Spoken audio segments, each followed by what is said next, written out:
أعوذ بالله من الشيطان الرجيم بسم الله الرحمن الرحيم رب اشرح لي صدري ويسر لي أمري واحلل عقدة من لساني يفقهوا قولي واجعل لي وزيرا من أهلي رب زدني علما رب زدني علما رب زدني علما آمین بسم اللہ الرحمن الرحیم۔ سورہ آل عمران ہم پڑھ رہے ہیں اور آیت ہے 149 جس سے ہم پڑھیں گے۔ پچھلی بار ہم نے غزوہ احد کا تذکرہ جو ہے اس کا ایک تفصیلی جائزہ لیا اور ہم نے اس آزمائش کے بارے میں بھی تفصیلاً سمجھا اور پڑھا کہ جنگ کے دوران جب نبی کریم صلی اللہ علیہ وسلم کے وفات پا جانے کی خبر مشہور ہوئی تو اس پر جو صحابہ کا ریئیکشن آیا اور جو اللہ سبحانہ و تعالیٰ نے اس پر تبصرہ فرمایا وہ سب ہم نے ڈسکس کیا۔ پھر ہم نے یہ بھی دیکھا کہ شکست کیوں ہوئی، اسباب کیا تھے اور اللہ سبحانہ و تعالیٰ نے ہمیں کیا سکھایا۔ تو ان ساری چیزوں کو ہم نے دیکھا اور اللہ نے پھر فرمایا کہ تم پہلی قوم نہیں ہو، پہلی امہ نہیں ہو جو اللہ کی راہ میں جنگ کر رہی ہو، تم سے پہلے بہت امتوں نے اللہ کی راہ میں جنگ کی اور وہ بہت آزمائے گئے، مگر جنگ کے دوران میں وہ اللہ سے دعا مانگتے تھے کہ اللہ ہمارے قدم جما دے، ہمیں کافروں کے مد مقابل فتح دے اور ہماری غلطیاں معاف فرما دے۔ تو اللہ نے انہیں دنیا کا بدلہ بھی دیا اور آخرت کا بھی۔ اب اللہ فرماتے ہیں یا ایھا الذین آمنو، اے ایمان والو، ان اگر تطیعوا تم اطاعت کرنے لگو گے الذین کفروا کافروں کی، یردوکم وہ تمہیں پھیر دیں گے، الٹا دیں گے، ریورس میں لے جائیں گے، علی اعقابکم تمہاری ایڑیوں کے بل، فتنقلبوا اور پلٹو گے تم خاسرین خسارہ پانے والے بن کر۔ اے ایمان والو، اے لوگو جو ایمان لائے ہو، اگر تم کفار کی اطاعت کرنے لگو گے تو وہ تمہیں ایڑیوں کے بل پھیر دیں گے۔ اب پہلے بھی عقیبئی کا لفظ پڑھا آپ نے اس آیت میں جس میں اللہ سبحانہ و تعالیٰ نے کوسچن ریز کیا کہ محمد صلی اللہ علیہ وسلم اگر قتل ہو جائیں یا مر جائیں تو کیا تم دین سے پھر جاؤ گے؟ علی عقیبئی ایڑیوں کے بل۔ تو تب بھی میں نے آپ سے عرض کیا تھا کہ پیر اٹھا کر جب ہم مڑتے ہیں اس میں ٹائم لگتا ہے، جیسے نارملی ہم گھومتے ہیں یا رخ پھیرتے ہیں، مگر فوجی اباؤٹ ٹرن جب کرتے ہیں نا تو وہ پیر نہیں اٹھاتے، وہ ایڑیوں کے بل پھر جاتے ہیں، تو بہت کوئکلی وہ اباؤٹ ٹرن کر لیتے، مڑ جاتے۔ تو یہاں مقصد ہے کہ فوراً پھر جانا۔ اب کفار کی اطاعت کیا ہے؟ کوئی کافر آ کر یہ نہیں کہے گا کسی بھی مسلمان کو کہ تم اسلام چھوڑ دو، اگر وہ کہے گا تو اس مسلمان انکار کر دے گا۔ کوئی یہودی آ کر کہے، کوئی ہندو آ کر کہے، کوئی کرسچن آ کر کہے، ایون سم ٹائم ہوتا ہے کہ کوئی لڑکا لڑکی مسلمان جو ہے وہ کسی غیر مسلم لڑکا یا لڑکی سے محبت کرنے لگتے ہیں، کوئی ایسا جو ہے ان کا سلسلہ بن جاتا ہے، اور تب بھی اگر یہ ڈیمانڈ رکھی جائے تو نارملی وہ لڑکا یا لڑکی جو مسلمان ہے وہ انکار کر دیں گے کہ نہیں، ہم دین نہیں چھوڑ سکتے۔ ایکسیپشنز بھی ہیں obviously، میں ایک ایوریج مسلمان کی بات کر رہی ہوں، تو وہ کہیں گے نہیں ہم دین نہیں چھوڑ سکتے۔ پھر کس چیز کو اللہ نے اطاعت کہا؟ ان کے طور طریقے اپنانے کو۔ آج ہم سب جو مسلمان ہیں نام نہاد، اسلام کہاں باقی رہا ہے؟ ہم وہ اقبال کی بات اتنی سچی ہے، بہت تلخ ہے مگر بہت سچی ہے۔ جواب شکوہ میں وہ کہتے ہیں تم یہ کہتے ہو کہ ہو گئے مسلم نابود، ہم یہ کہتے ہیں کہ تھے بھی کہیں مسلم موجود، وضع میں تم ہو نصارہ تو تمدن میں ہنود، یہ مسلمان ہیں جنہیں دیکھ کے شرمائے یہود، قلب میں سوز نہیں، روح میں احساس نہیں، کچھ بھی پیغام محمد کا تمہیں پاس نہیں صلی اللہ علیہ وسلم۔ بہت واضح بات ہے، آپ کو سمجھ بھی آئی ہوگی کہ تم یہ کہتے ہو کہ مسلمان برباد ہو رہے ہیں، مسلمان ہے کہاں پر؟ رہن سہن تمہارا عیسائیوں یہودیوں جیسا ہے، رسم و رواج میں تم ہندوؤں جیسے ہو، تم نے اپنے آپ کو اتنا گرا لیا ہے کہ اخلاقی گراوٹ میں یہود بھی تمہیں دیکھ کر شرمسار ہو، ایسے ہو گئے ہو تم لوگ۔ تو مسلمان صرف آئی ڈی کارڈ پر لکھوا لینے سے کوئی نہیں ہو جاتا۔ اسلام ہے ایک کوڈ آف لائف، ایک ضابطہ حیات جسے اپنانا پڑتا ہے۔ اس ضابطہ حیات میں کیا کیا شامل ہے؟ اس ضابطہ حیات میں پوری زندگی شامل ہے۔ پہننا اوڑھنا کیسا ہونا چاہیے، ملنا ملانا کیسا ہونا چاہیے، شادی بیاہ کی رسومات کیسے ہوں گی، میت کی رسومات کیسے ہوں گی، بچے کی پیدائش پر کیا ہوگا، رشتہ داریاں کیسے نبھائی جائیں گی، کاروبار کیسے کریں گے، ادارے کیسے چلائیں گے، بات چیت کیسے کریں گے؟ انتہا یہ ہے بھائی، باتھ روم میں کیسے جائیں گے؟ اپنے آپ کو اپنی ضروریات سے فارغ کیسے کریں گے؟ طہارت کیسے کریں گے؟ سلمان فارسی رضی اللہ تعالیٰ عنہ روم کے محاذ پر تھے، جنگ وغیرہ ختم ہو چکی تھی، رہ رہے تھے وہیں پر ابھی. تو ایک رومن نے مذاق کیا، تنزن بازار گئے نا کسی کام سے، تو ایک رومن دکاندار نے مذاقن کہا، یعنی ان کا مذاق بناتے ہوئے، تمسخر اڑاتے ہوئے کہا کہ میں نے سنا ہے کہ تمہارے نبی تمہیں بتاتے ہیں کہ طہارت کیسے کرنی چاہیے باتھ روم جانے کے بعد. تو بہت سنجیدگی سے سلمان رضی اللہ تعالیٰ عنہ نے کہا جی ہاں، بے شک ہمارے نبی کریم صلی اللہ علیہ وسلم نے ہمیں بتایا ہے کہ جب تم اپنی ضرورت سے فارغ ہو لو تو اپنے آپ کو پانی سے اچھی طرح صاف کرو، اور اگر پانی میسر نہ ہو تو پھر 3 یا 5 مٹی کے ڈھیلوں کے ساتھ اپنے آپ کو صاف کرو. بہت سنجیدگی سے جواب دیا. اور اس کے بعد اگر پانی میسر ہو تو پانی سے ہاتھ دھو، اور اگر پانی میسر نہ ہو تو مٹی کو سے رگڑ کر اپنے ہاتھ صاف کرو.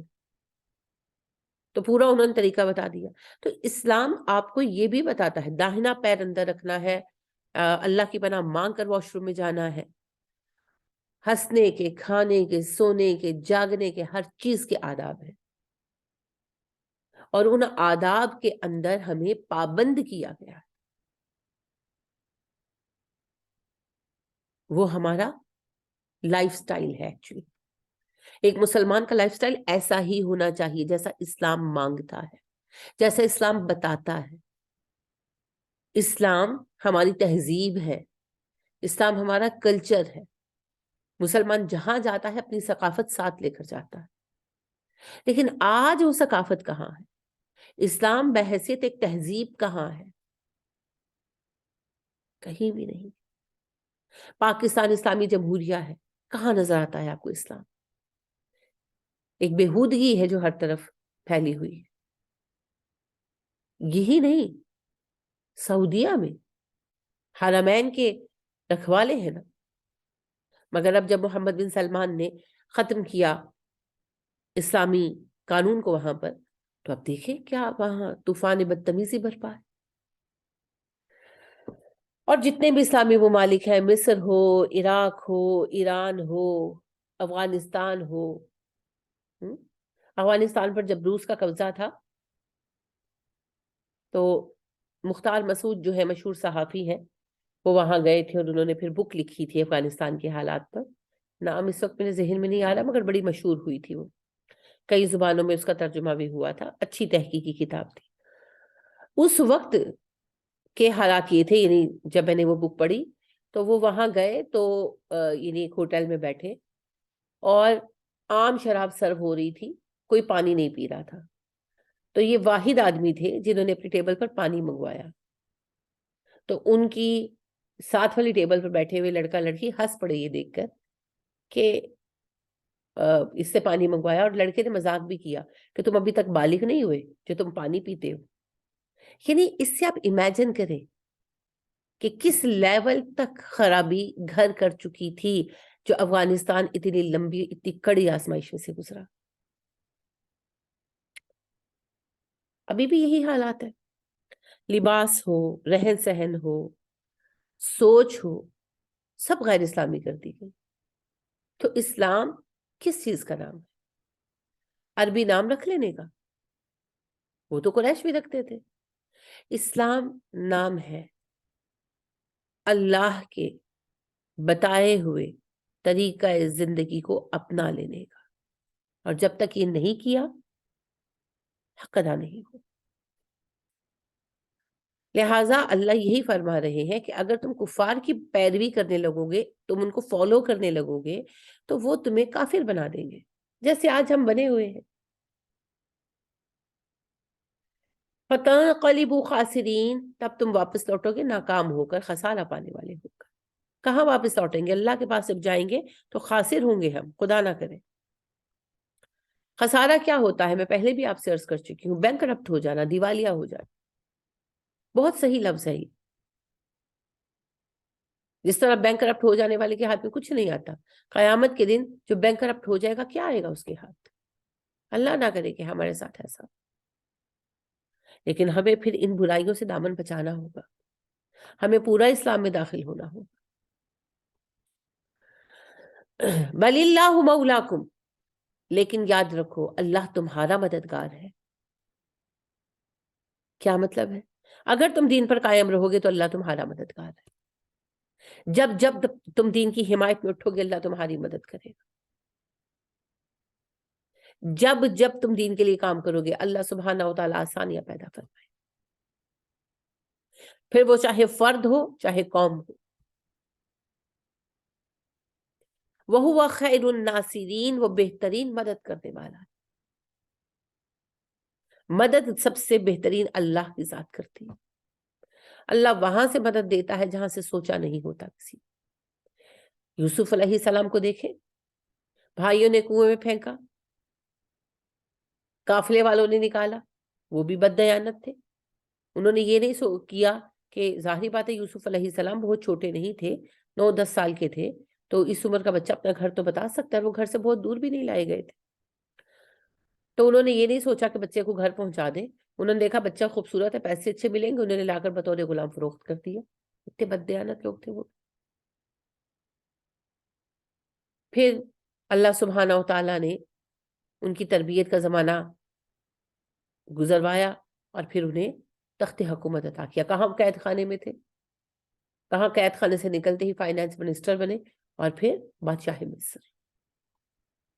قل اللہم مالک الملک تؤتی الملک من تشاء وتنزع الملک ممن تشاء، کہیے اللہ تو مالک الملک ہے، جسے چاہے بادشاہت دے دے، جس سے چاہے لے۔ وہ بہترین مددگار۔ ابراہیم علیہ السلام کو آگ میں ڈالا گیا، آگ نے کوئی نقصان نہیں کیا، آگ بھڑکتی رہی، لیکن ابراہیم علیہ السلام کا ایک بال نہیں جلا، کیونکہ مددگار اللہ کی ذات ہے۔ یونس علیہ السلام کو مچھلی کے پیٹ سے نکال لیا۔ نبی کریم صلی اللہ علیہ وسلم نے جب ہجرت فرمائی ہے، آپ کے گھر کا گھیراؤ کر کے کھڑے تھے قریش کے لوگ، ہاتھوں میں تلواریں تھی، فجر کے لیے نکلیں گے محمد مار ڈالیں گے صلی اللہ علیہ وسلم۔ نبی کریم صلی اللہ علیہ وسلم نکلے، ابو بکر رضی اللہ تعالیٰ عنہ کو ہمراہ لیا، چلے گئے مکہ سے۔ صبح جب دن چڑھ آیا اور نبی کریم صلی اللہ علیہ وسلم نہیں نکلے، حیران ہوئے، دروازہ بجایا، پتا چلا کہ نبی اکرم صلی اللہ علیہ وسلم نکل کر جا چکے ہیں، تب لگے ایک دوسرے کو مارنے پیٹنے، ساری رات کھڑے رہے۔ نبی اکرم صلی اللہ علیہ وسلم کو نکال کر لے گیا رب کریم۔ غار ثور کے منہ پر جب پہنچ گئے، اللہ خود بیان فرماتے ہیں، غار میں جب دو تھے تو ایک دوسرے سے کہنے لگا غم نہ کر، اللہ ہمارے ساتھ ہے، لا تحزن ان اللہ معنا۔ ابو بکر صدیق رضی اللہ تعالیٰ عنہ اور نبی کریم صلی اللہ علیہ وسلم تھے، کفار اتنے قریب آ چکے تھے غار کے کہ ان کے پیر نظر آ رہے تھے۔ ابو بکر فکر مند ہوئے، کہنے لگے اللہ کے نبی صلی اللہ علیہ وسلم،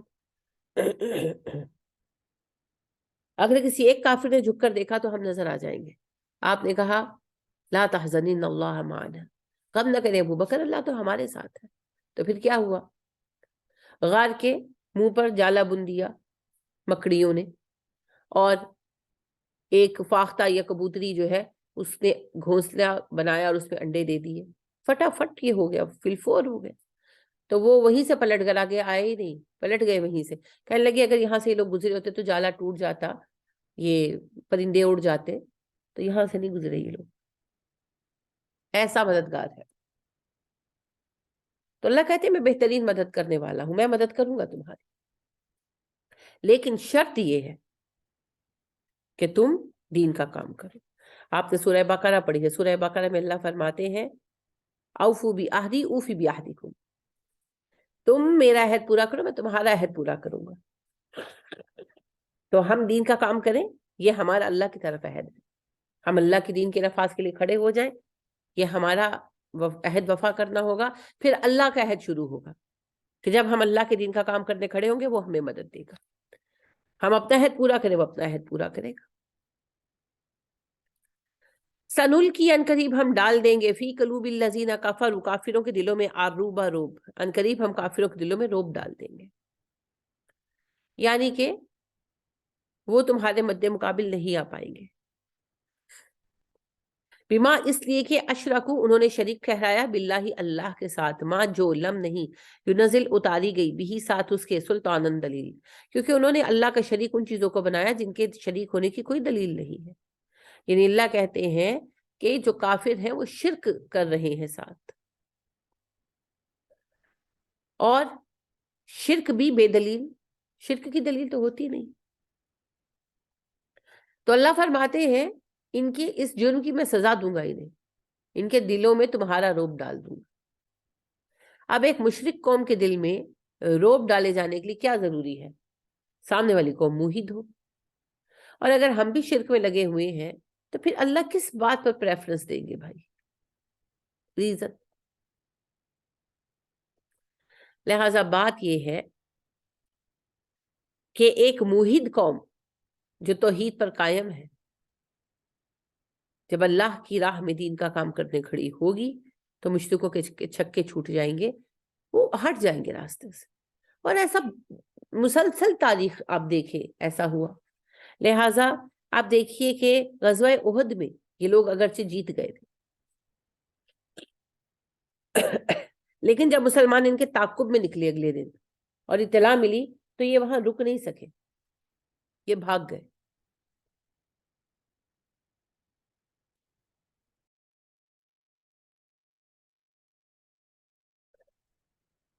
تو غزوہ احد میں جب اگلے دن مسلمان ان کے تعاقب میں نکلے، اب ان کا لشکر بڑا تھا، مسلمان تو 600-700 لوگ تھے اور وہ بھی زخمی ہو چکے تھے، مگر پھر ٹکے نہیں، مقابلے کے لیے رکے نہیں، بھاگے. پھر یہ کیا تھا؟ روب ڈال دیا نا اللہ نے دلوں میں.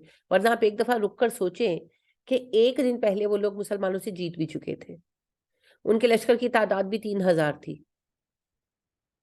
اور مسلمانوں کے ٹوٹل لشکر کی تعداد جو تھی وہ 700 لوگ تھے، جس میں سے 70 شہید ہو گئے تھے، تو باقی 630 لوگ تھے، اور وہ بھی سب کے سب زخمی. ان کے لوگ بھی مارے گئے تھے. تو چلیں کتنے مارے گئے ہوں گے، ایگزیکٹ تعداد مجھے نہیں پتا، ذہن میں نہیں میرے، لیکن 400-500 بھی مارے گئے ہوں. حالانکہ ظاہر اتنے تو نہیں مارے گئے، میں ایک میکسیمم بات کر رہی ہوں، تو بھی 2500 لوگ ان کے بچتے ہیں. تو یعنی ان کا لشکر کئی گنا زیادہ تھا مسلمانوں سے. حرب و ضرب کے آلات یعنی کہ اسلحہ بھی بہتر تھا، مگر نہیں رک سکے، بھاگ گئے مکہ.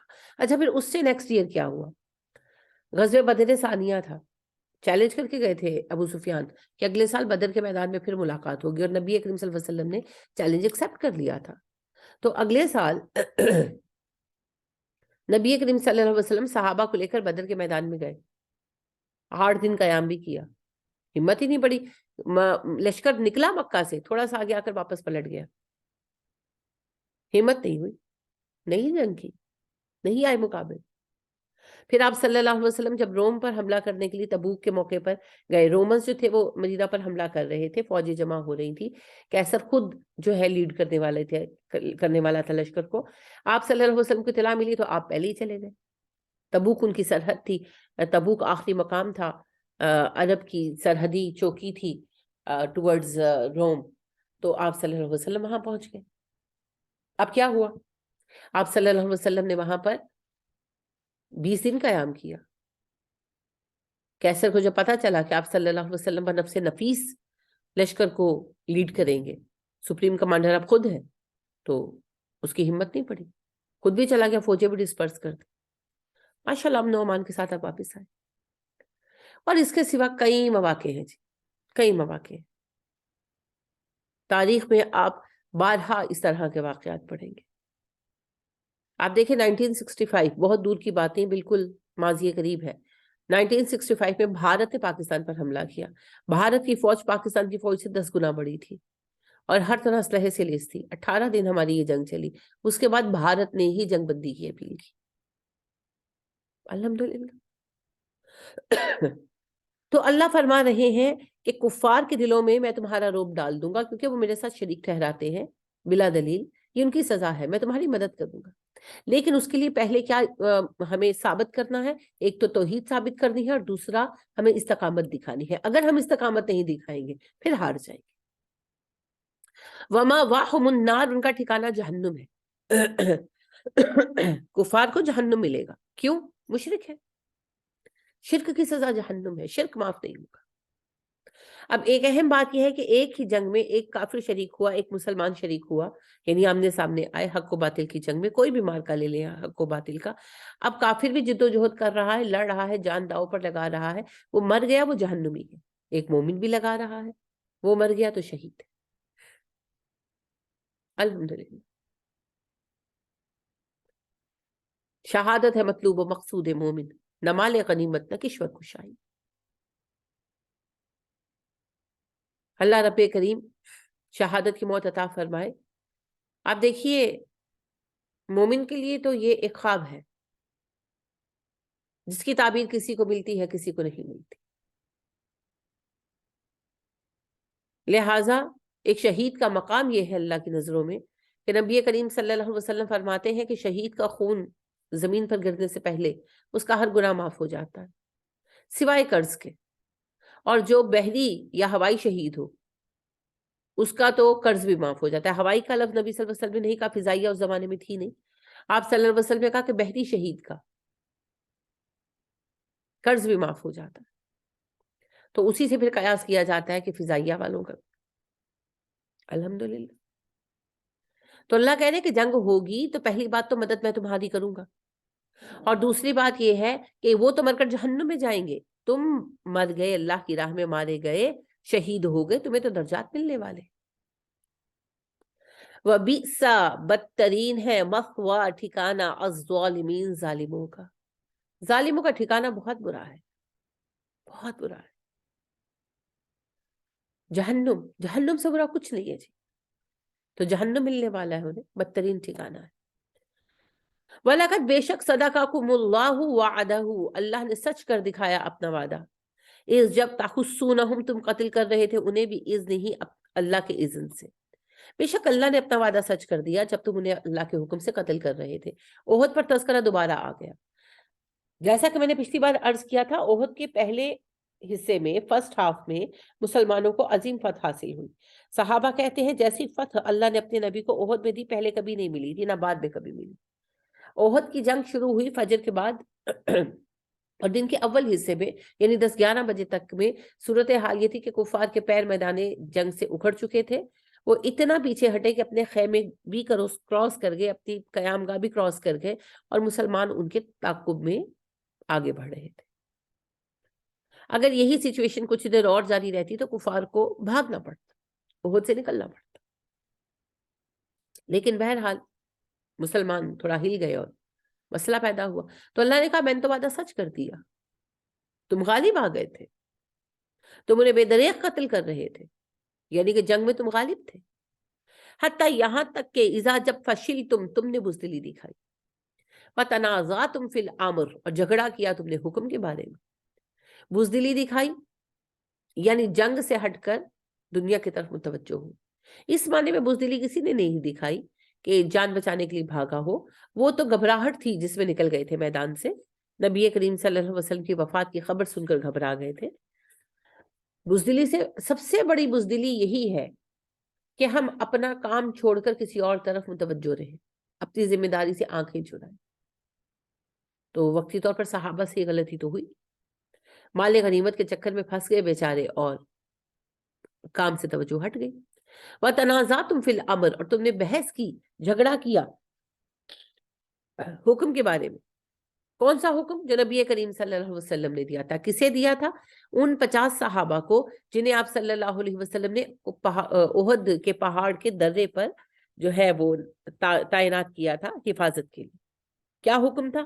آپ صلی اللہ علیہ وسلم نے کہا تم کسی حال میں درہ نہیں چھوڑو گے، اگر تم یہ دیکھو کہ آسمان سے پرندے اتر رہے ہیں، ہمیں پنجوں میں دبوچ دبوچ کر لے جا رہے ہیں، تب بھی مت اترنا، یعنی کہ تم کتنی ہی غیر معمولی صورتحال دیکھو، تم جگہ نہیں چھوڑو گے۔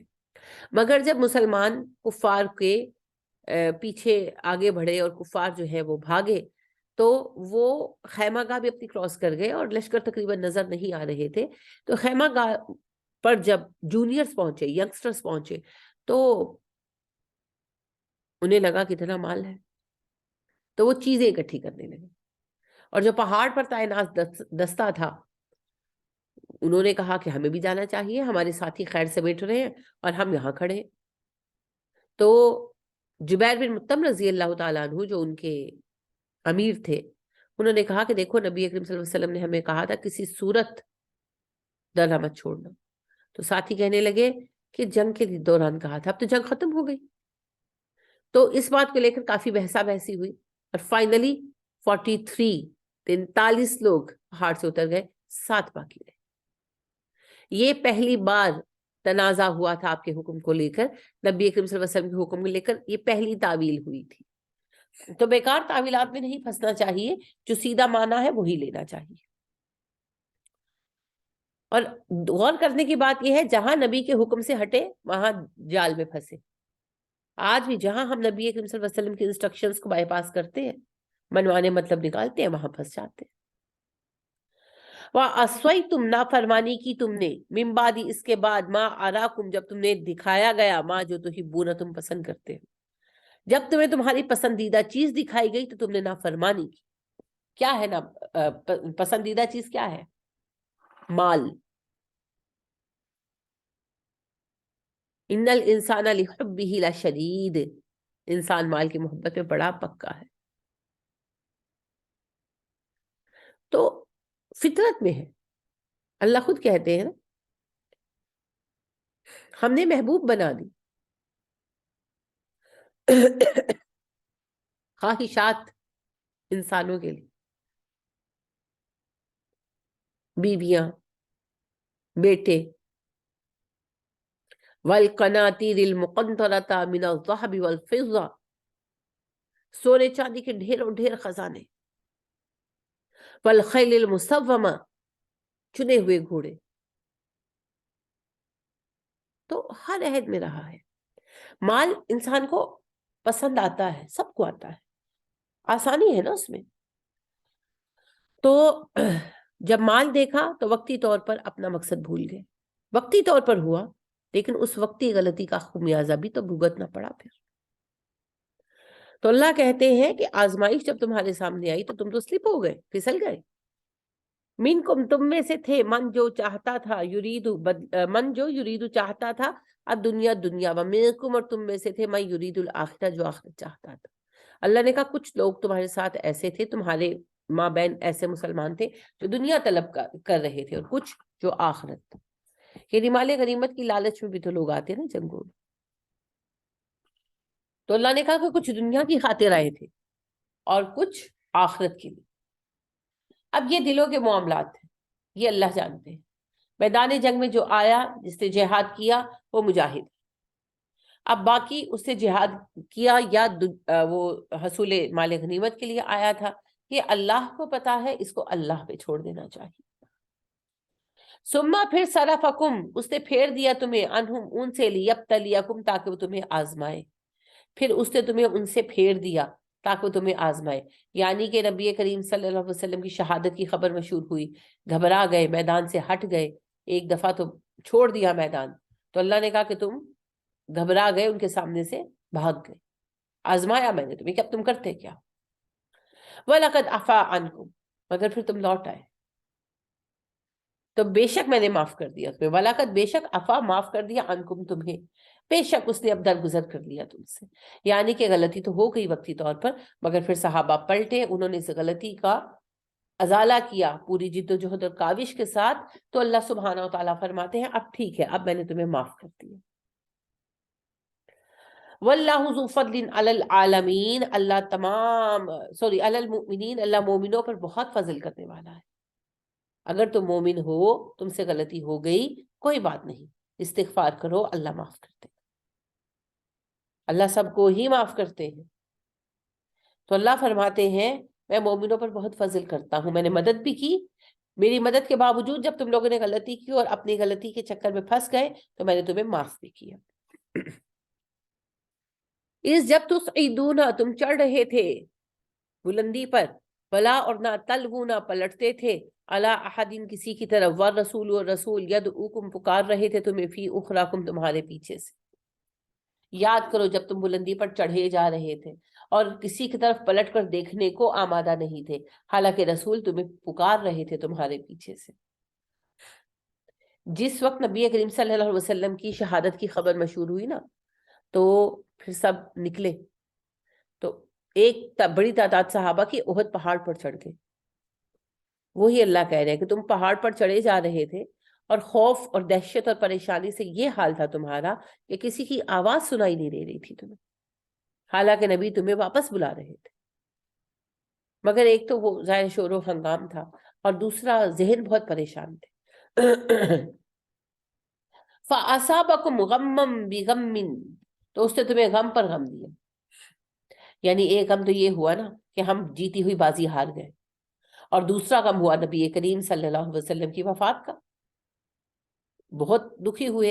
پھر اللہ نے اس غم کو خوشی سے بدل دیا. جب پتا چلا کہ نبی کریم صلی اللہ علیہ وسلم زندہ ہے تو پھر باقی ساری باتیں بھول گئے کہ کوئی بات نہیں، فتح تو پھر مل جائے گی، اور ملی پھر. لکیلا، تاکہ نہ ہو، تحزنوا، رنج، الا، اس پر، ما جو فاتکم، چھن گیا تم سے، ولا، اور نہ، ما جو اصابکم، پہنچا تمہیں. ہم نے تمہیں غم پر غم سے گزارا تاکہ تم دکھی ہونا چھوڑ دو اس پر جو تم سے چھن گیا. مال غنیمت، جیتی ہوئی بازی ہار گئے نا، میدان مال غنیمت چھل گیا، فتح ہاتھ سے نکل گئی، آئی ہوئی فتح چلی گئی، جیتی ہوئی بازی ہار گئے. ولا ما اصابکم، اور جو تمہیں پہنچا، کیا پہنچا جی؟ 70 ساتھی شہید ہو گئے. بہت بڑا نقصان تھا. تو اللہ فرماتے ہیں ہم نے تمہیں 2 غموں سے گزارا تاکہ تمہارے دل مضبوط ہو جائے، نہ تم شکست کا غم کرو اور نہ اپنے ساتھیوں کے بچھڑ جانے پر رنجیدہ ہو. یہ تو ہوتا ہے جنگ میں. لہٰذا نبی کریم صلی اللہ علیہ وسلم کو زندہ پا کر سارے غم بھول گئے. واللہ خبیر بما تعملون، تم جو کرتے ہو اللہ اس سے باخبر ہے. یعنی تمہارے سارے اعمال اللہ سبحانہ و تعالیٰ کی نظروں میں ہے، اللہ جانتا ہے تم کیا کر رہے ہو. جنگ میں 100% کسی کا دھیان نہیں رکھا جا سکتا نا. جنگ ہے، کوئی جھوٹ بھی بول سکتا ہے اپنے کسی کام کے بارے میں، اور بھی بہت مسئلے ہیں، جاسوسیاں کی جاتی ہیں، نظم و ضبط بگاڑے جاتے ہیں، غدار ہوتے ہیں.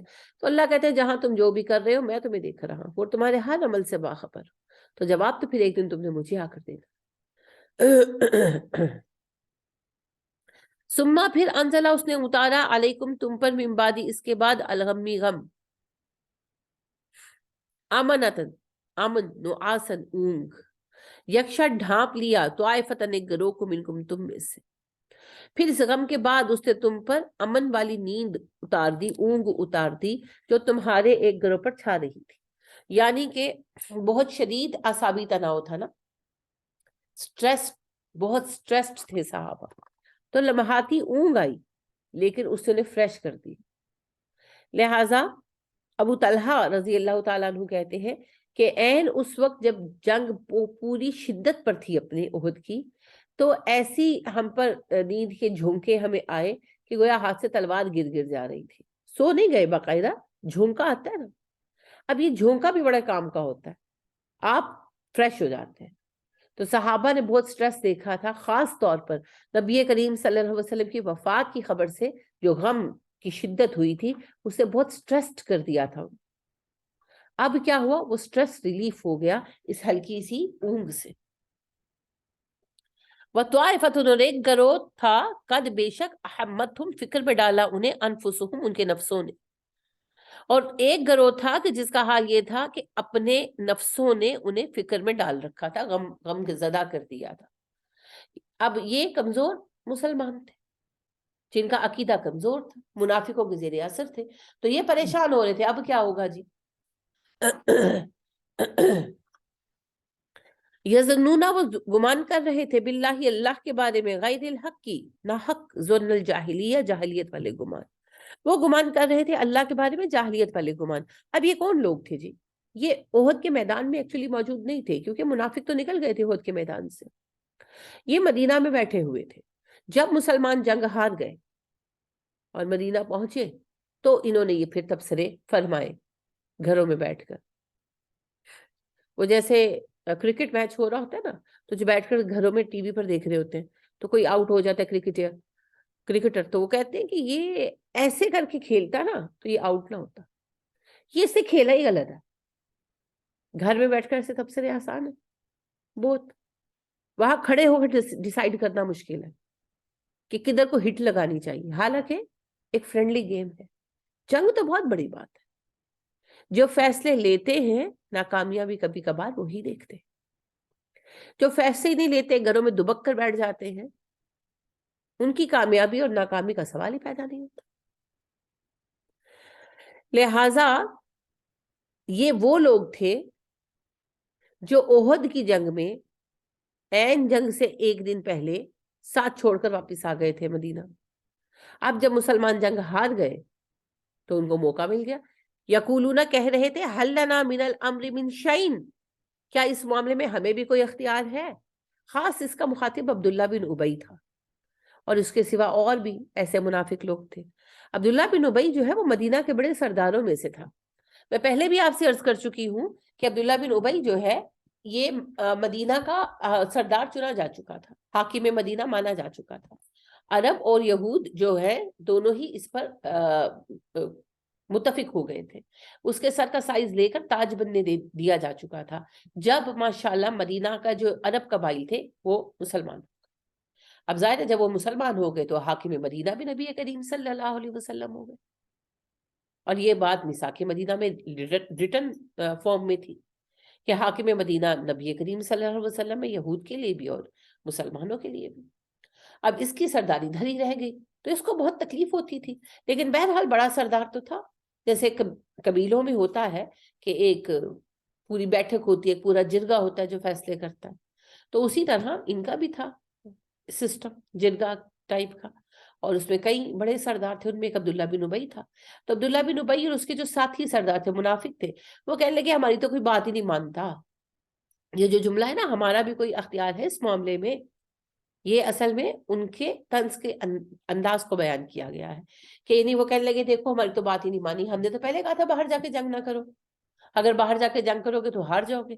کسی نے سنی نہیں، باہر گئے اتنے لوگوں کو مروایا، جنگ ہار کر واپس آ گئے.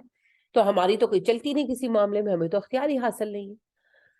اللہ نے کہا کل کہیے ان الامر، بے شک معاملہ، کلہ سارا کا سارا، للہ اللہ کی طرف.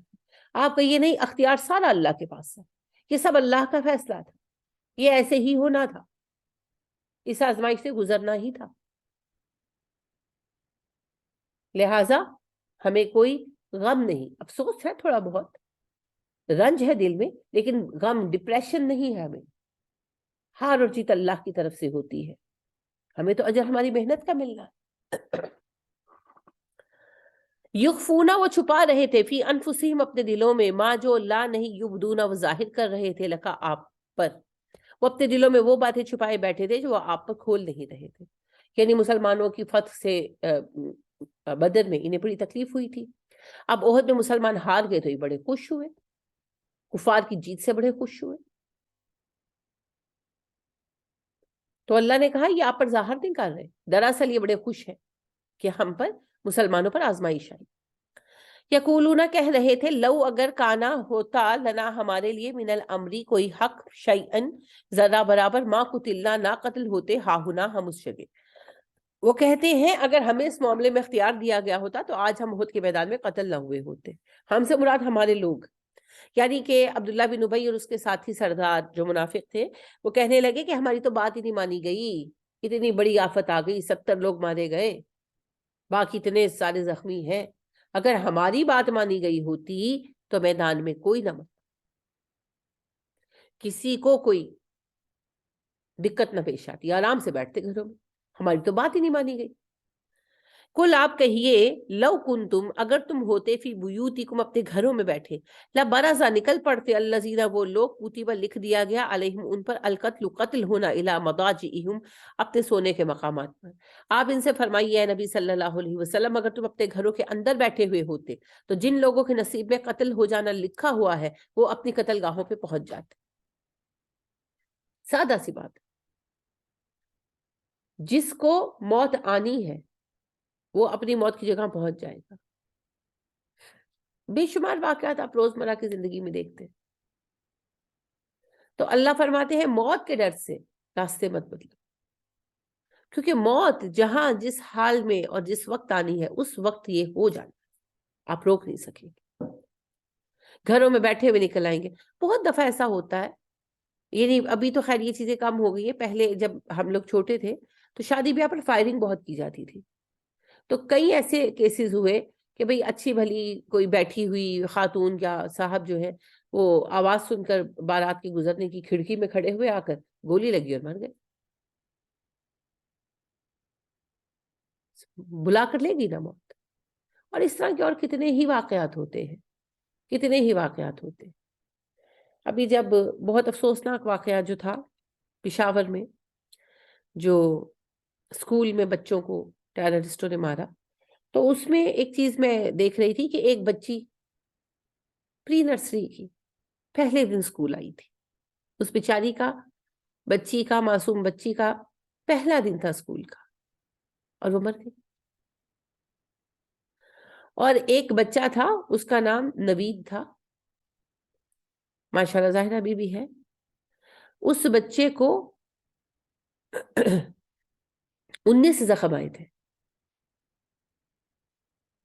فائرنگ جب انہوں نے اندھا دھند کی ہے، اس بچے کو 19 گولیاں لگی تھی. 1 سال لگا اس بچے کو ٹھیک ہونے میں.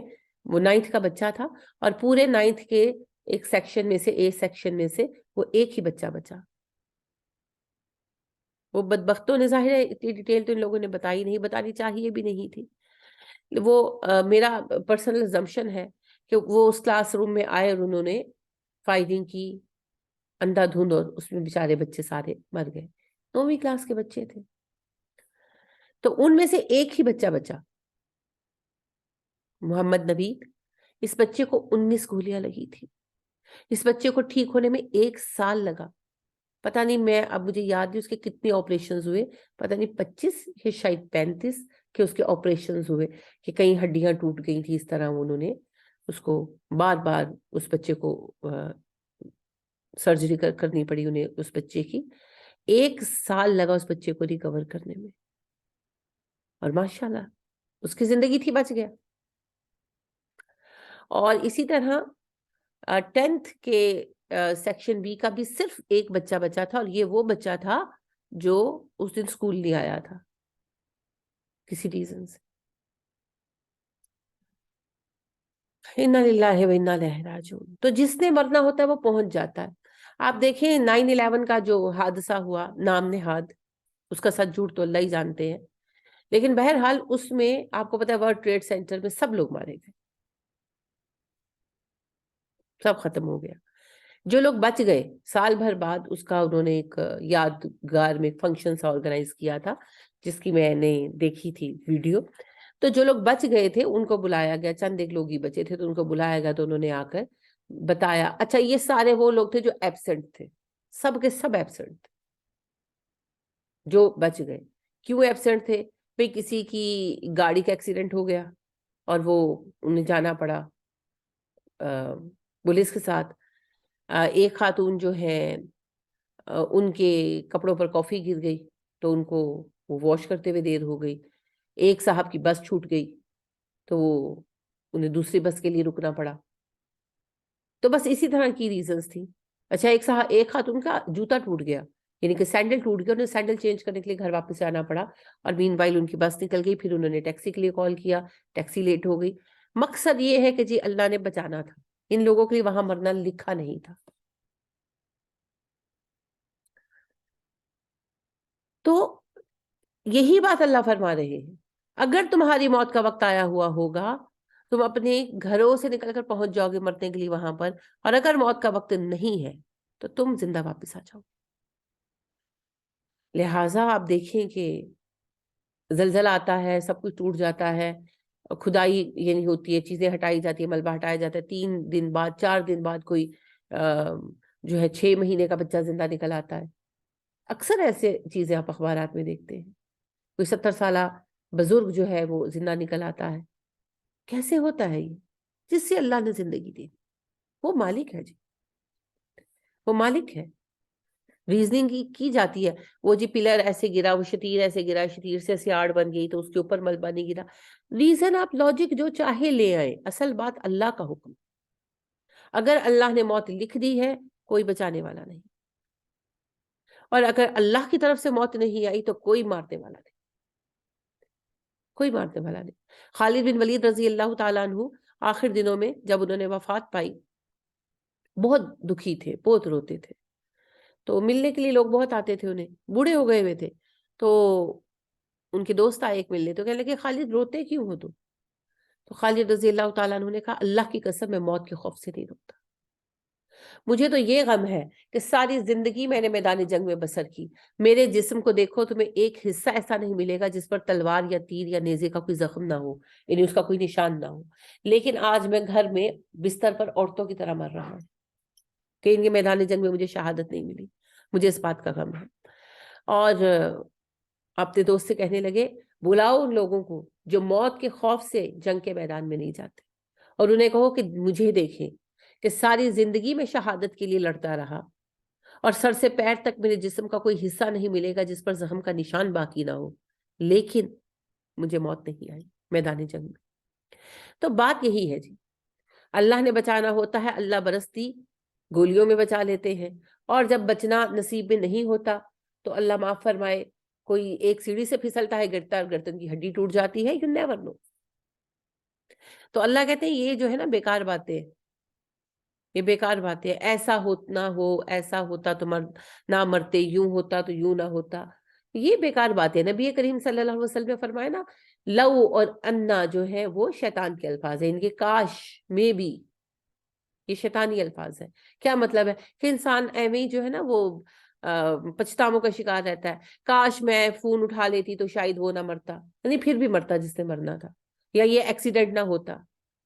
اپنے جو سیفٹی پریکاشنز ہیں وہ آپ کریں، اس سے نہیں کوئی روک رہا، لیکن جب کچھ ہو جائے تو یقین رکھیں کہ یہ تقدیر ہے، تقدیر ہے. ہم اچھی بری تقدیر پر ایمان لاتے ہیں نا. وَآمَنْتُ بِالْقَدْرِ خَيْرِهِ وَشَرِّهِ، میں ایمان لاتا ہوں اچھی اور بری تقدیر پر. تو پھر جو اللہ کا حکم ہے وہ پورا ہو کر رہے گا، اس پر گھبرانے کی ضرورت نہیں. وَلِيَبْتَلِيَ، تاکہ آزمائے اللہ ما فی صدورکم، تمہارے دلوں میں کیا ہے. اللہ نے کہا میں نے تو آزمائش ڈالی احد کی اس لیے ہے کہ میں ذرا آزماؤں تمہارے دلوں میں کیا ہے. اللہ دلوں کا حال جانتا ہے، لیکن انسان کی تو فطرت ہے، انسان کہتا نہیں جی میں نے تو ایسا سوچا ہی نہیں. مکر جاتے ہیں نا لوگ. تو اللہ کھول دینا چاہتے تھے منافقوں کو. تو اللہ نے کہا شکست میں نے اس لیے تمہارے سامنے رکھی میں ذرا دیکھوں کہ تمہارے دلوں کا حال کیا ہے. تو حال کھل کر سامنے آ گیا نا. منہ بھر بھر کر باتیں کرنے لگے، اگر اللہ کے رسول ہوتے تو زخمی کیسے ہوتے، لو اگر یہ دین حق پر ہے تو جنگ کیوں ہار گئے، اللہ اگر ان کا مددگار تھا تو شکست کی ہوئی. دلوں کی باتیں منہ پر آ گئی، حوصلے مل گئے کہنے کے لیے. تو اللہ نے کہا میں نے تو آزمائش اس لیے ڈالی ہے، میں ذرا تمہارے دلوں کو تو جانچ کر دیکھوں. وَلِيُمَحِّصَ، اور خالص کر دے، مَا فِي قُلُوبِكُمْ، جو تمہارے دلوں میں ہے، اور اللہ تمہارے دلوں کو خالص کر دے. یعنی کہ ایمان والے اس آزمائش سے گزر کر اور پختہ ہو گئے، اور منافق جو ہے وہ اپنی منافقت پر اور پختہ ہو گئے.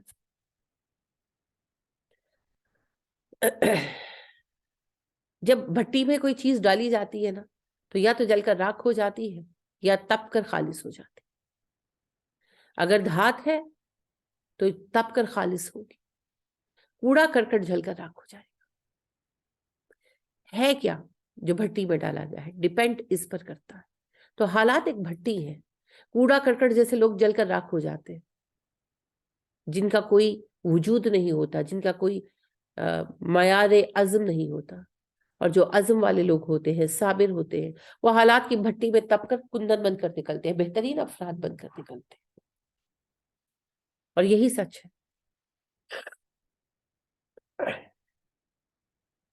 تندیے باد مخالف سے نہ گھبرا اے عقاب، یہ تو چلتی ہے تجھے اونچا اڑانے کے لیے.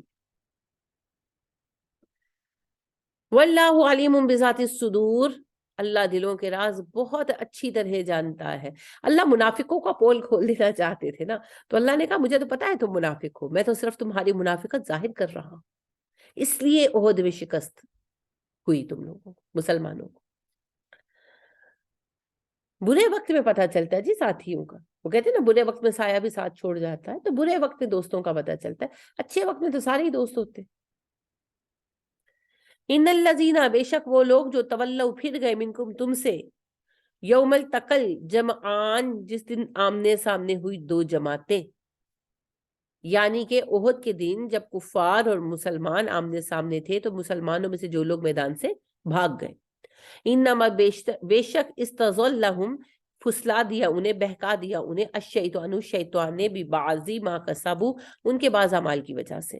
تو شیطان انہیں پھسلانے میں کامیاب ہو گیا، بہکانے میں کامیاب ہو گیا ان کے بعض اعمال کی وجہ سے. وہی جو مال غنیمت کا قصہ تھا. اب ایک احساس جرم دل میں ہوا نا کہ ہم نے مال غنیمت کی چکر میں پڑ کر جنگ سے منہ پھیرا اور مال اکٹھا کرنے لگے، تو جنگ کی شدت بڑھی اور مسلمان جنگ ہار گئے، ہم جنگ ہار گئے، اور مزید یہ کہ نبی کریم صلی اللہ علیہ وسلم بھی شہید ہو گئے. تو اس شکست کے اور اس نقصان کے ذمہ دار ہم ہیں. تو جیسے کہ احساس گناہ دل کے اندر پنپتا ہے تو انسان گھبرا جاتا ہے، اس کی ہمت ٹوٹ جاتی ہے. سملر سچویشن صحابہ کو پیش آئی اور وہ پھر میدان سے نکل گئے. وہ ایک جو احساس ندامت تھا اس نے ہمت توڑ دی. تو اللہ کہتے ہیں شیطان نے ان کو پھسلا دیا کہ تم تو گنہگار ہو، تم تو ایسے ہو. تو وہ ایسی ان کی ہمت ایک دفعہ ٹوٹی کہ میدان سے نکل گئے. لیکن میں پہلے ہی آپ سے عرض کر چکی، جو مدینہ پہنچے، مدینہ سے ان کی بیویوں نے، بیٹیوں نے، ماؤں نے نکالا، چلے جاؤ. نبی کریم صلی اللہ علیہ وسلم مر گئے تو تم زندہ کیوں آئے؟ تم بھی وہی مر جاتے. تمہیں اسی لیے بھیجا تھا کہ نبی کریم صلی اللہ علیہ وسلم شہید کر دیے جائیں، تم زندہ گھروں کو آ جاؤ. اسی دن کے لیے اسلام قبول کیا تھا، اسی دن کے لیے مسلمان ہوئے تھے. تو ایسا ہوش آیا کہ پلٹے میدان کی طرف. جو پہاڑ پر چڑھ گئے تھے، نبی کریم صلی اللہ علیہ وسلم کے کہنے پر آواز لگائی گئی، ہنا الا جہاد، اور جاہدو جاہدو، جہاد کی طرف آؤ، جہاد کی طرف آؤ. تو وہ پھر آواز جب سنی، دماغ کو ہوش آ گیا. ان کے کوشچن یہ برپا ہو گیا تھا نا ذہن میں، شیطان نے وسوسہ ڈال دیا کہ نبی اکرم صلی اللہ علیہ وسلم ہی مر گئے، اب کیا، اب کیا، اب کیا، اب جہاد. اگر فرض کریں نبی اکرم صلی اللہ علیہ وسلم واقعی احد میں شہید ہو چکے ہوتے تو تب بھی دین کا کام تو باقی تھا نا، وہ تو کرنا تھا. تو پھر کیا کریں؟ جاہدو، جہاد کرو، کام کرو، کوشش کرو. پھر ہوش میں آئے، واپس آئے. اور عمر فاروق رضی اللہ تعالیٰ عنہ کا تو میں نے پہلے ہی آپ سے پچھلی بار ویئرز کیا تھا کہ جب نبی کریم صلی اللہ علیہ وسلم کی وفات کی بات سنی تو ایسے حواس باختہ ہوئے کہ ہاتھ سے تلوار پھینک تھی، خود پھینک دی انٹینشنلی، اور بیٹھ گئے ہمت ہار کر. تو ایک انصاری گزرے، وہ کہنے لگے کہ عمر کیوں بیٹھے ہیں؟ تو وہ کہنے لگے کہ سنا نہیں تم نے نبی اکرم صلی اللہ علیہ وسلم شہید ہو گئے؟ تو ان کی آنکھوں میں آنسو آ گئے. جو انصاری صحابی تھے انہوں نے کہا اگر نبی اکرم صلی اللہ علیہ وسلم شہید ہو گئے تب بھی ہمیں کیا یہ نہیں کرنا چاہیے کہ ہم اپنی جانیں اسی مقصد کی خاطر دے دیں جس کے لیے نبی کریم صلی اللہ علیہ وسلم نے اپنی جان دے دی؟ عمر کہتے ہیں مجھے ایسا لگا جیسے کسی نے مجھے نیند سے جگا دیا ہو، تلوار اٹھائی اور پھر آ کر جنگ میں شریک ہو. تو یہی ہوا ان صحابہ کے ساتھ جو پہاڑ پر چڑھ گئے تھے احد پر. جاہدوں کی آواز نے ہوش دلایا کہ اگر فرض کرو نبی کریم صلی اللہ علیہ وسلم شہید ہو بھی گئے ہیں، ہم نے ہتھیار کیوں پھینک دیے، ہم میدان سے کیوں نکل آئے؟ پھر واپس پلٹے. الحمدللہ. تو یہ تبصرہ ہے اصل میں، یہ صحابہ کو کنڈیم نہیں اللہ کر رہے، کیونکہ دیکھیں اللہ کہتے ہیں وَلَقَدْ عَفَا اللَّهُ عَنْهُمْ، اللہ ان سے درگزر کر چکا، اللہ نے معاف کر چکا، اللہ تمہیں اس معاملے میں معاف کر چکا. تو اس معاملے کو لے کر صحابہ پر کوئی تنقید نہیں کر سکتا، یہ یاد رکھیے گا. ہاں اس واقعے کو سامنے رکھ کر ہم سبق سیکھ سکتے ہیں. سبق کیا ہے؟ اگر خدا نخواستہ لگ رہا ہو کہ جنگ ہار رہے ہیں تب بھی اپنا کام کرتے ہیں. اسلام جی پریکٹیکلٹی کریں گے، اتنا شدید پریکٹیکل ہے ہمارا دین، ہمیں تو اندازہ نہیں ہے، ہم تو بیٹھے ہوئے باتیں بنانے کے لیے، بس تبصرے کرنے کے لیے. نبی کریم صلی اللہ علیہ وآلہ وسلم نے کہا اگر تم قرب قیامت کی علامتیں دیکھ رہے ہو اور تمہارے ہاتھ میں ایک پودا ہو تب بھی پودا لگا دو. یعنی کہ آپ دیکھ رہے ہیں کہ بس قیامت آنے والی ہے تو جو ہاتھ میں پودا اگر تم پکڑے ہو اس کو لگا دو. وہ جو چند لمحے میں نیکیاں ملیں گی وہ تو ملیں گی نا. تو لہٰذا اگر آپ یہ دیکھ رہے ہو، خدا نخواستہ حالات و واقعات رخ بدلتے رہتے ہیں، تو اگر شکست بھی نظر آ رہی ہے اپنی پوری ایفرٹ پٹ کرو، اپنی پوری ایفرٹ پٹ کرو. کیا پتا کسی کے ایفرٹ کرنے سے جنگ کا رخ پلٹ ہی جائے، اور نہ بھی پلٹے تو کیا فرق پڑتا ہے نا. گر بازی عشق کی بازی ہو، جو چاہو لگا دو ڈر کیسا. گر بازی عشق کی بازی ہو، جو چاہو لگا دو ڈر کیسا. گر جیت گئے تو کیا کہنا، ہارے بھی تو بازی مات نہیں. جس دھج سے کوئی مقتل میں گیا وہ شان سلامت رہتی. یہ جان تو آنی جانی، اس جان کی کوئی بات نہیں. تو اپنی پوری ایفرٹ پٹ کریں آخر وقت تک، اور فتح و شکست اللہ پہ چھوڑ دیں، کیونکہ وہی فتح دیتا ہے، وہی شکست دیتا ہے۔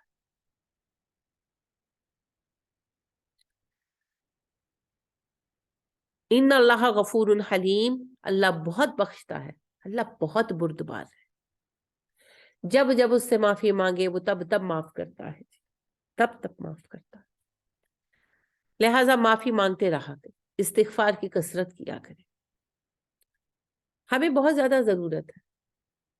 ابھی آپ دیکھیں سردیوں کا موسم ہے، سردی کہاں پر ہے، دسمبر آ گیا، ایک ہفتہ گزر بھی گیا دسمبر کا، اور اسموگ ہے اس قدر شدید کہ سانس گھٹ رہے ہیں، بیماریاں پھیل رہی ہیں۔ یہ ہمارے اعمال ہیں جنہوں نے ہماری زندگی دنیا میں بھی برباد کر دی، اور آخرتوں کا تو اللہ ہی مالک ہے۔ تو کثرت سے استغفار کریں۔ اللہ کہتے ہیں یا ایھا الذین آمنوا، اے لوگوں جو ایمان والے ہو، لا تکونوا کالذین کفروا، کافروں جیسے مت بننا، وقالوا انہوں نے کہا لاخوانہم اپنے بھائیوں سے، اذا جب ضربوا وہ چلے پھرے فی الارض زمین میں، او کانوا غزا یا لڑنے کے لیے گئے جنگ میں، لو کانوا کاش وہ ہوتے عندنا پاس ہمارے، ما ماتوا نہ مرتے، وما قتلوا نہ قتل کیے جاتے۔ کافر کہتے ہیں اپنے بھائیوں کے لیے جب ان کے بھائی سفر پر نکلتے ہیں زمین میں یا کسی جنگ میں شریک ہونے کے لیے جاتے ہیں اور مر جاتے ہیں، تو کفار کہتے ہیں اگر ہمارے بھائی ہمارے پاس رہتے تو نہ مرتے یا قتل نہ ہوتے۔ سمجھ گئے؟ میں نے ابھی آپ سے کہا نا کہ نبی کریم صلی اللہ علیہ وسلم نے فرمایا لو اور انا جو ہے شیطانی لفظ ہے، کیونکہ ان کا کیا معنی ہے؟ کاش، میں بھی۔ تو یہ حسرتیں پالنے کی ضرورت نہیں ہے، جو ہونا ہے وہ ہونا ہے۔ تو اللہ نے کئی باتیں کافر کرتے ہیں کہ اگر میرے ساتھ ہوتا تو نہ مرتا، اگر میں ساتھ چلا جاتا تو بچ جاتا۔ نہیں، جس کی موت آئی ہے اس نے مرنا ہے، اور جس کی موت نہیں آئی اس کو موت نہیں آئی، اللہ کے فیصلے ہیں۔ تو اللہ کہتے ہیں کفار ایسی باتیں کرتے ہیں، اگر ان کا کوئی جنگ میں مارا جاتا ہے تو وہ کہتے ہیں نہ جنگ میں جاتا نہ مرتا۔ اگر ان کا کوئی مسافر سفر میں گیا اور اسے کچھ ہو گیا تو کہتے ہیں کاش ہمارے ساتھ ہوتا تو مرتا نا۔ تو اللہ کہتے ہیں لِيَجْعَلَ اللَّهُ ذَلِكَ حَسْرَةً فِي قُلُوبِهِمْ، اللہ نے کافروں کے دلوں میں یہ باتیں ڈال دی تاکہ ان کے دلوں کے لیے حسرت بن جائے کہ مرنے والے کا غم اپنی جگہ پر ہے، لیکن اس کے ساتھ دل میں حسرت کہ ہائے کاش میں بچا لیتا، ہائے کاش میں فون اٹھا لیتا، ہائے کاش میں یہ کر لیتا۔ کچھ نہ کر سکتے، فون اٹھا بھی لیتے، ساتھ بھی ہوتے، گاڑی کے اندر بھی بیٹھے ہوتے، کچھ نہ کر سکتے۔ کتنی دفعہ ایسا ہوتا ہے کہ آپ کا کوئی پیارا آپ کے ہاتھوں میں مر جاتا ہے، کچھ نہیں کر سکتے۔ میری اپنی والدہ اللہ نے جنت عطا فرمائے، وہ میری گود میں تھی لٹرلی، یعنی میرے کندھے کے ساتھ لگ کر ایسے بیٹھی تھی، اور میں انہیں اپنی گود میں سہارا دیے ہوئے تھی، اینڈ شی ڈائڈ۔ میں کیا کر سکی؟ کوئی کچھ نہیں کر سکتا، کوئی کچھ نہیں کر سکتا۔ سورہ ملک میں اللہ کہتے ہیں نا اتنے ہی دعوے دار ہو تم، تو جب تمہارے پیارے تمہارے سامنے مر رہے ہوتے تم ان کی زندگی کیوں نہیں لوٹا کے لے آتے؟ کوئی کچھ نہیں کر سکتا، کوئی کچھ کر ہی نہیں سکتا، سب اس کے فیصلے۔ تو اللہ کہتے ہیں یہ باتیں کافروں کے لیے رہنے دو، یہ کافروں کے لیے کی حسرتیں بنا دی ہیں ہم نے۔ واللہ یحیی و یمیت، اللہ ہے جو زندگی دیتا ہے، اللہ ہے جو موت دیتا ہے۔ تو جب اللہ نے کسی کی زندگی لکھ رکھی ہے کوئی کسی کا کچھ نہیں بگاڑ سکتا، اور جب اللہ نے کسی کی زندگی نہیں لکھ رکھی تو کوئی ایک لمحے کی سانس کسی کو نہیں دے سکتا، سب اس کے فیصلے ہیں جی۔ واللہ بما تعملون بصیر، اللہ تمہارے اعمال دیکھتا ہے۔ وَلَئِن قُتِلْتُمْ فِي سَبِيلِ اللَّهِ او متم، ہاں اگر تم قتل کر دیے جاؤ اللہ کی راہ میں یا مر جاؤ، یعنی اللہ کی راہ میں جہاد کرنے نکلے، قتل کر دیا، شہید ہو گئے، یا نیچرل ڈیتھ ہو گئی، وہ بھی پھر شہادت ہی ہے۔ لَمَغْفِرَةٌ مِّنَ اللَّهِ، بخش دے گا اللہ تمہیں، اللہ کی راہ میں نکلے ہو نا، اللہ بخش دے گا۔ وَرَحْمَةٌ، اور رحمت عطا کرے گا، خَيْرٌ مِّمَّا يَجْمَعُونَ، اور اللہ کی مغفرت اور رحمت اس ہر چیز سے بہتر ہے جو تم جمع کرتے ہو، پیسہ دولت ہر چیز سے بہتر ہے۔ تو پھر اس سے بڑھ کر کیا چاہیے؟ شہادت بہت خوش نصیبوں کو ملتی ہے جی، ہزاروں فوجی جنگوں پر جاتے ہیں مگر ان میں سے چند ہی ہوتے ہیں جو وفات پاتے ہیں، شہادت پاتے ہیں۔ بڑے خوش نصیب لوگ ہیں، یہ سب کو نہیں ملتی، یہ بہت بڑی غنیمت ہے، یہ بہت بڑی چیز ہے۔ وَلَئِنْ البتہ اگر تم مر جاؤ، او قتل تم یا قتل کر دیے جاؤ، لا الہ اللہ اللہ ہی کی طرف تو شارون اکٹھے کیے جاؤ گے، اور تم مرو یا قتل ہو جاؤ، آنا تو تمہیں اللہ کی طرف ہے۔ تو اگر اللہ کی راہ میں مارے جاؤ گے تو پھر ماشاءاللہ جی اللہ کا فضل ملے گا۔ سلائے شہید کیا ہے؟ تب و تاب جاویدانہ۔ نبی کریم صلی اللہ علیہ وسلم فرماتے ہیں کوئی شخص دنیا میں واپس نہیں آنا چاہتا، مرنے کے بعد کوئی روح نہیں آنا چاہتی سوائے شہید کے، کہ شہید چاہتا ہے کہ اسے دوبارہ دنیا میں بھیجا جائے اور وہ پھر اللہ کی راہ میں شہید ہو، اور پھر بھیجا جائے اور پھر شہید ہو۔ آپ صلی اللہ علیہ وسلم نے فرمایا میں چاہتا ہوں میں اللہ کی راہ میں شہید کیا جاؤں اور پھر زندہ کیا جاؤں، پھر شہید کیا جاؤں اور پھر زندہ کیا جاؤں، پھر شہید کیا جاؤں، اور 100 بار ایسا ہو تو کم۔ حالی کا شعر ہے، وہ کہتے ہیں جان دی ہوئی اسی کی تھی، حق تو یہ ہے کہ حق ادا نہ۔ تو بڑے خوش نصیب لوگ ہیں جی جو اللہ کی راہ میں اپنی جان قربان کر دیتے، جن کو شہادت ملتی ہے۔ تو شہادت ایک ایسا مرتبہ ہے، ایک ایسا مقام ہے جس کا ہم غم نہیں مناتے۔ ہم مسلمان شہادت کا غم نہیں مناتے، شہادت تو اعزاز ہے، شہید کے لیے بھی اور اس کے اہل خانہ کے لیے بھی۔ لہٰذا آج بھی ہماری فوج میں یہ دستور ہے کہ کوئی شہید ہو جائے تو گھر آ کر یہ نہیں کہتے کہ ہمیں افسوس ہے جی آپ کا بیٹا مر گیا، وہ کہتے ہیں آپ کو مبارک ہو، آپ کے لیے خوشخبری ہے، آپ کے بیٹے نے شہادت پائی، آپ کے لیے خوشخبری ہے آپ کے شوہر شہید ہو گئے۔ اور واقعی یہ خوشخبری ہے جی، یہ بہت بڑی خوشخبری، یہ بہت بڑا مقام ہے، اور یہ نصیب والوں کو ملتا ہے، ہر کسی کو نہیں۔ ای سعادت بزور بازو نیست، تا نہ بخشد خدائے بخشندہ۔